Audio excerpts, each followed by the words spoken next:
मैं भारत को भारतीयता की मान्यता के आधार पर फिर से खड़ा करना चाहता हूं, उस काम में लगा हूं। एक गाना गाते हैं हम, जनगण मन अधिनायक जय। ये अंग्रेजों के लिए गाया था हमने, ये हमारा गाना थोड़ी है।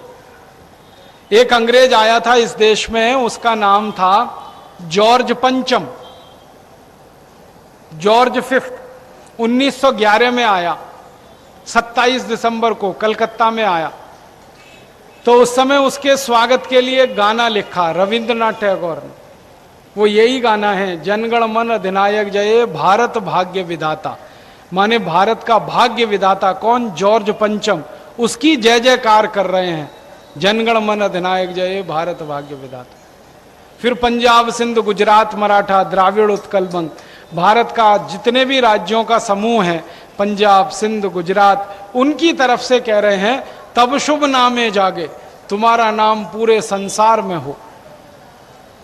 तब शुभ आशीष मांगे, तुम्हारे लिए भगवान से हम दुआएं मांगते हैं। जनगण मंगलदायक जय, भारत भाग्य विधाता, तुम्हारा मंगल हो, तुम्हारी जय हो, क्योंकि तुम हमारे भाग्य विधाता हो। ये गुलामी का गाना है, अंग्रेजों के राजा की चाटुकारिता के लिए गाया हुआ गाना है, उनकी प्रशंसा के लिए गाया हुआ गाना। जॉर्ज पंचम को जब ये गाना सुनाया गया, उसके समझ में नहीं आया, क्योंकि ना उसको संस्कृत आती थी ना बांग्ला आती थी। तो उसने कहा इस गाने का भाषांतर करके मुझे अंग्रेजी में सुनाओ। तो उसका भाषांतर जब उसको अंग्रेजी में सुनाया, वो बहुत खुश हो गया। उसने कहा कि मेरे देश में मेरी कोई इतनी प्रशंसा नहीं करता है, भारत में मेरी इतनी प्रशंसा करते हैं। उसने कहा मेरी बीवी ने कभी मेरी इतनी प्रशंसा नहीं की, ये भारतवासी तो उससे भी ज्यादा कर रहे हैं। फिर उसने पूछा किसने गाना लिखा, तो बताया गया रविंद्रनाथ टैगोर ने लिखा।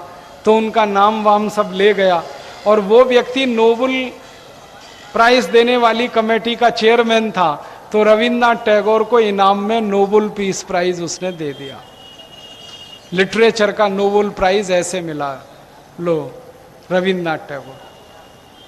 अंग्रेजों की चाटुकारिता की, उनकी गुलामी की, तो उन्होंने इनाम दे दिया। और उस इनाम को छाती से लगाकर रविंद्रनाथ टैगोर रखे रहे। महात्मा गांधी ने उनको इतना कहा कि ये वापस कर दो, ये गुलामी की निशानी है। रविंद्रनाथ टैगोर ने कभी वापस नहीं किया, उस समय भी नहीं किया जब अंग्रेजों ने जलियांवाला बाग हत्याकांड कर दिया ना 1919 में। सारे हिंदुस्तानियों ने राय बहादुर की पदवी वापस कर दी अंग्रेजों को। रविंद्रनाथ टैगोर ने ये इनाम वापस नहीं किया, वो रखा हुआ है अभी भी। लेकिन भला हुआ कुछ चोर उसको चुरा ले गए, अब वो मिल नहीं रहा है। मुझे तो बड़ी खुशी है, अच्छा हुआ, वो गुलामी का चिन्ह तो गया।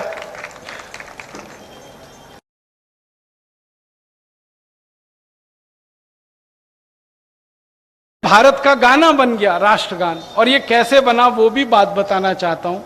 1946 में भारत का ये तय हो गया कि अंग्रेज छोड़ देंगे, तो भारत का संविधान बनाना, कानून बनाना, उसके लिए कमेटी बनाई गई। उसमें 319 लोग थे। उसमें पंडित जवाहरलाल नेहरू, सरदार वल्लभ भाई पटेल, चित्तरंजन दास, ऐसे 319 नेता थे। उनमें बहस हुई कि भारत का राष्ट्रीय पक्षी क्या होना चाहिए, तो उन्होंने बना लिया मोर। भारत का राष्ट्रीय पशु क्या होना चाहिए, तो उन्होंने तय कर लिया शेर। भारत का राष्ट्रीय झंडा क्या होना चाहिए, तो ये तिरंगा झंडा बना लिया। ऐसे एक एक चीज वो तय करते गए। एक दिन बहस हुई कि भारत का राष्ट्रगान क्या होना चाहिए। राष्ट्रीय पक्षी हो गया, राष्ट्रीय पशु हो गया, राष्ट्रीय झंडा हो गया, तो राष्ट्रगान तो कुछ होना चाहिए। तो 319 में से 318 लोगों ने कहा वंदे मातरम होना चाहिए। क्यों होना चाहिए? क्योंकि वंदे मातरम जनगण मन से बहुत पहले का लिखा हुआ है। जनगण मन लिखा गया 1911 में, वंदे मातरम 1875 में लिखा था। वंदे मातरम सुन के तो क्रांतिकारियों ने एक संकल्प लिया था कि किसी को भी फांसी होगी, पहले वंदे मातरम बोलेंगे, फिर फांसी पे चढ़ेंगे। तो 7,32,780 क्रांतिकारी वंदे मातरम बोलकर फांसी पर चढ़े। इसका माने क्रांतिकारियों का गाना है वंदे मातरम, लोगों का गाना है वंदे मातरम। तो 318 लोगों ने तय किया 1949 में कि वंदे मातरम होना चाहिए राष्ट्रगान। पंडित नेहरू ने इसका विरोध किया। वो अकेले आदमी थे जिन्होंने विरोध किया। और विरोध का कारण क्या था? पंडित नेहरू ने कहा कि ये वंदे मातरम जो गाना है ये विदेशी ऑर्केस्ट्रा की धुन पर बजता नहीं है, इसलिए इसको नहीं होना चाहिए। और जनगण मन विदेशी ऑर्केस्ट्रा की धुन पे बहुत अच्छा बजता है, इसलिए इसको राष्ट्रगान होना चाहिए। तो लोगों ने नेहरू जी का बहुत विरोध किया। नेहरू जी ने धमकी दे दी कि अगर ये वंदे मातरम गाना हुआ तो मैं इस्तीफा दे दूंगा। तो कांग्रेस पूरी घबरा गई। उस जमाने में कांग्रेस माने नेहरू, नेहरू माने कांग्रेस, तो कांग्रेसी सब डर गए। नेहरू जी के साष्टांग दंडवत प्रणाम कर गए कि आप पार्टी मत छोड़ो, हम ये गाना छोड़ देते हैं। तो ऐसे करके जनगण मन राष्ट्रगान बन गया। और 50 साल बाद तक संसद में जनगण मन ही गाया जाता रहा। फिर संसद में एक बहुत बड़ा अधिवेशन हुआ 1997 में, हमारी आजादी के 50 साल का स्वर्ण महोत्सव। उसमें संसद में बहस हुई कि हम वंदे मातरम को अगर संसद में नहीं गा सकते तो ये सारा पाखंड करने का कोई मतलब नहीं है, क्रांतिकारियों के फोटो संसद में लगाने का कोई मतलब नहीं है, उनकी शहादत का कोई मतलब नहीं। तब संसद ने स्वीकार किया कि गलती हुई है, वंदे मातरम गाया जाना चाहिए। तो अब संसद में वंदे मातरम गाया जाता है, लेकिन जनगण मन भी गा लेते हैं। तो संसद ने अभी स्वीकार किया। बाद में सुप्रीम कोर्ट में इस पर एक मुकदमा हुआ और उस मुकदमे में सुप्रीम कोर्ट ने यह फैसला किया कि जनगण मन भारत का राष्ट्रगान नहीं है, इसलिए कोई व्यक्ति इसे नहीं गाता है तो उसको दंड नहीं दिया जा सकता। ये उसकी इच्छा है, ये उसकी अपनी व्यक्तिगत चॉइस है। सुप्रीम कोर्ट ने भी मान लिया। अब सुप्रीम कोर्ट ने मान लिया तो मैं कहता हूं आप भी मान लो। जब सुप्रीम कोर्ट कह रहा है तो आप भी मान लो इसको।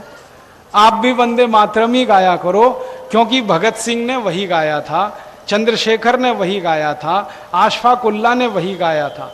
अब ये कुछ लोग कहते हैं कि मुसलमान वंदे मातरम का विरोध करते हैं। कैसे कर सकते हैं?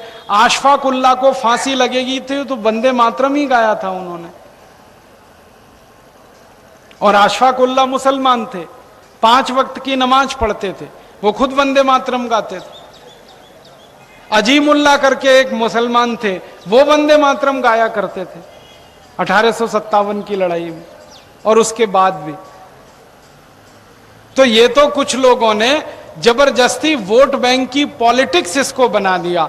मुसलमान वंदे मातरम नहीं गा सकते ये तर्क देते हैं, लेकिन मुसलमान 2 शब्द इस्तेमाल करते हैं, मादरे वतन, उसका मतलब ही है वंदे मातरम। मादरे वतन माने मां भारती को वंदना, तो वंदे मातरम कह लो, वो भी मां भारती की वंदना है। उर्दू में मादरे वतन है, संस्कृत में वंदे मातरम है, फर्क क्या है इसमें? मैं तो मुसलमान भाइयों से कहता हूं कि मादरे वतन अपने शब्दकोश में से निकाल दो, फिर तो समझ में आएगा। जब वो है और उसका इस्तेमाल हो रहा है तो वंदे मातरम का भी हो सकता है। दोस्तों, सबसे पहले तो चैनल सब्सक्राइब करें, फिर लाइक, कमेंट और शेयर करें। और हाँ, हमारा एंड्रॉयड ऐप डाउनलोड करना ना भूलें।